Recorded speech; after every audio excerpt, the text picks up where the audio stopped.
जो लोग बुढ़ापे में ब्याह करते हैं उसकी क्या दुर्गति होती है, इसका अनुभव तो मुझे लिए, लेकिन मौका लगा तो ज़रूर करूँगा। एक बूढ़ा मेरे पास आया, बोले शर्मा जी बुढ़ापे में ब्याह करना चाहता हूँ और किसी विधवा से करना चाहता हूँ। मैंने ब्याह तो कर ले, विधवा तो बाद में भी हो जाएगी, शर्त क्यों लगा रहा है बेचारा। अगर किसी बूढ़े का ब्याह हो तो कैसे होगा। चिंता मन ना कर तू, बीच में बोल मन ना यार। गराड़ी ने कही थी जहां भी जाऊं मैके वालों को मत भेजा कर, बीच में बहुत बोलते रहते हैं।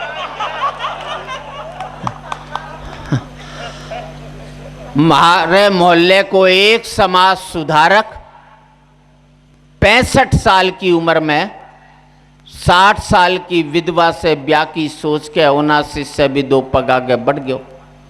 उनके ब्याह को कार्ड अभी मिलो थो, कार्ड में लिखो थो मेरे दादा लाला मरणदास जी के शुभ पाणी ग्रहण को अंतिम संस्कार निद्रा देवी दादी लाला चौपटलाल जी से होवे को।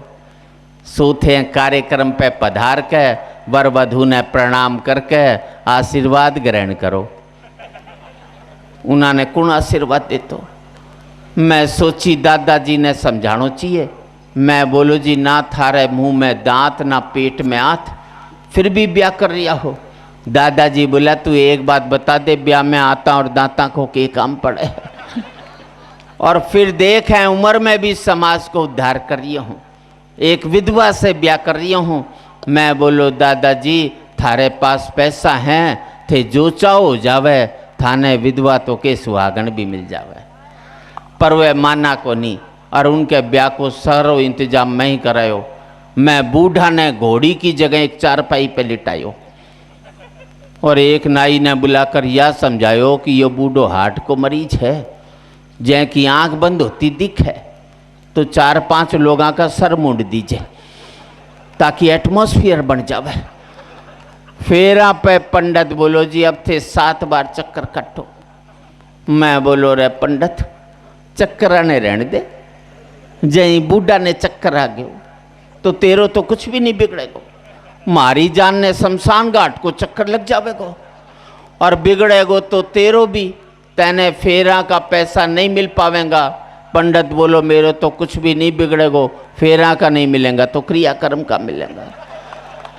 फिर पंडित बोलो जी अब थे वचन भरो कि थे पराई औरत ने गलत नज़र से को नहीं देखोगा। मैं बोलो रे पंडित बूढ़ा ने दिखे को नहीं या के देखेगो, और ऐ के उम्र की कौन सी जिंदा बची है जने देखे। पंडित मेरी बात मान के बोलो जी अब थे कन्यादान कराओ। मैं बोलो रे पंडित तेरो क्यों दिमाग खराब हो रही है, ऐठे कन्यादान कौन करेगो, ऐठे तो दादी दान होवेगो। तो सुनता ही बूढ़ो हंसो और हंसता ही उनको दांत हवन कुंड में गिर गयो और बूढ़ो भी गिरतो गिरतो बचो। और मैं यह सोची कि आज समाज को कितनो भलो हो जातो, जय हवन कुंड थोड़ो और बड़ो हो जातो, जय हवन कुंड थोड़ो और बड़ो हो जातो। और एक कविता चुप काड़ू वाली सुना रहा। हाँ काड़ू वाली है वो, जो सुनाओ समझ ले काड़ू वाली है। तेरे क्या जा रहा बाप का, सोचने की फर्क है और के। बस मैं भालू बोलूँ तू काड़ू सुन, हाँ उसमें बात थोड़ी है। फरमाइश पर कभी नहीं। जब मैं पैदा हुआ था तो घर वाले बड़े खुश हुए थे तो क्या दोबारा पैदा हो जाता, वो हो नहीं सकता। मैं एक कविता सुनाना चाहता हूँ, कहीं अपनी बात कहना चाहता हूँ। पहली बार इलेक्शन में ऐसा हुआ चुनाव में जिसमें रामचंद्र जी का इस्तेमाल नहीं किया गया।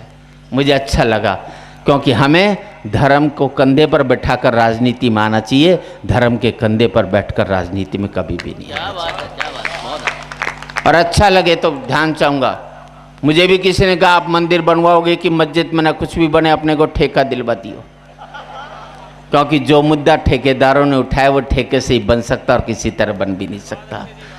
अब मैं जगन्नाथपुरी गया तो एक पंडे ने पकड़ लिया, बोले 100 रुपये में बढ़िया दर्शन कराऊंगा। मैंने तो 51 दे दे, मैं बिगड़ दर्शन के ही वापिस चले जाऊंगा। ईश्वर कोई पैसों से दर्शन देता है। एक आदमी आया लहूलुहान, मैंने क्या हुआ, बोले राम का नाम लिया था पिट गया। मैं कहाँ लिया था, बोले ब्याह के मौके पर कह दिया था राम नाम सत्य, तो लोगों ने कूट दिया। मुझे याद है एक आदमी ने जिंदगी भर भगवान का नाम नहीं लिया, पूरा शहर उसे नास्तिक कहता था। एक दिन पत्नी ने उठाया, बड़े नास्तिक बनते हो, कभी भगवान का नाम नहीं लेते। रात को गजब हो गया। उसने कहा क्या हुआ रात को? बोले रात को सपने में तुम्हारे मुंह से राम निकल गया, अब तुम क्या करोगे, तुम तो नास्तिक हो। उसने एक वाक्य कहा और प्राण छोड़ दिए।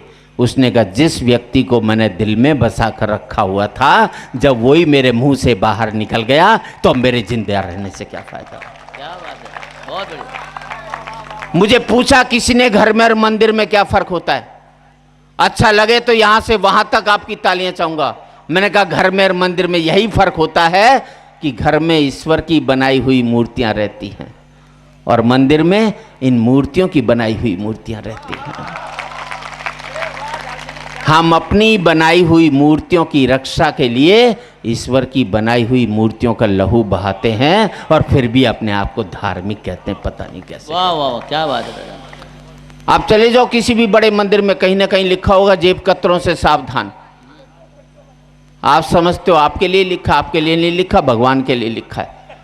यहाँ जितने भी आ रहे हैं सब साले जेब कतरे हैं। कोई तेरे से बेटा ले जाएगा, कोई तेरे से पैसा ले जाएगा, कोई तेरे से इंडस्ट्री ले जाएगा, तुझे कोई कुछ नहीं देने वाला यहाँ पर। और अभी सभी धर्म के लोग यहाँ इस मंदिर में आते हैं, मान्यता इसकी। मैं कहता हूँ अभी भगवान घोषणा कर देना, सुबह पहले मंदिर, मस्जिद, गुरुद्वारे, गिरजाघर में जो भी आएगा उसे मैं अपने पास बुला लूंगा। खाली हो जाएंगे सारे शहर साहब। और पंक्ति पर आपकी तालियां चाहिए, क्योंकि हकीकत यही है दोस्तों, हम सब लोग ईश्वर से चाहते हैं, ईश्वर को नहीं चाहते। क्या बात है, बहुत बढ़िया, बहुत बढ़िया। हम सब लोग धर्म को मानते हैं, धर्म की नहीं मानते। मैं कहना चाहता हूं मुसलमान भाइयों, आइए बैठते समझौता करते हैं। लहू बहाओगे तो हमारी पीढ़ियां भुगतेंगी, आंसू बहाओगे तो अभी समझ साल हो जाएगी।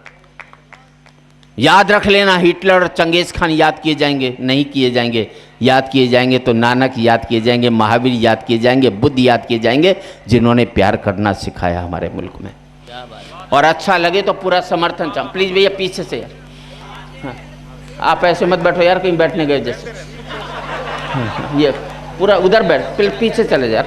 हाँ, अच्छी चीज़ों के बीच में चाय मत फेंको। मैं कहना चाहता हूं मुसलमान भाई आइए बैठते हैं, और अच्छा लगे तो यहां से वहां तक आपकी तालियां चाहूंगा।